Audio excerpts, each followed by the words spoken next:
पहाड़ में तप करें, छाता पहाड़ में तप करें, जोक नदी किनारे ध्यान। सत्य के बात बताए के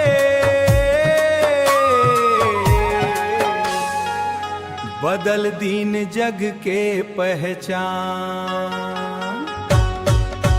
सतनाम सतनाम गुंजे हर धाम,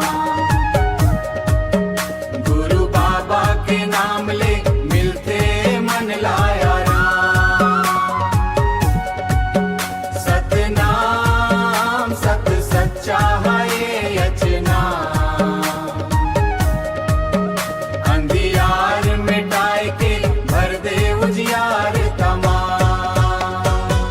चरण कुंड के पावन पानी, अमृत कुंड के ज्ञान, बाघ मड़ाहा जोत जलाए के सुधारिन हर एक इंसान। नाऊ नीच न जोत जलाए सुधारिन हर एक इंसान।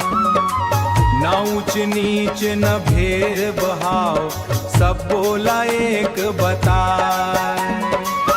सतनाम के सच्चा रास्ता गुरु बाबा देखाए, सतनाम के सच्चा रास्ता गोला देखाए, गोरे खाए गुरु बाबा देखाए। सतनाम सतनाम गुंजे हर धाम, गुरु बाबा के नाम ले रोशन होवे संसार।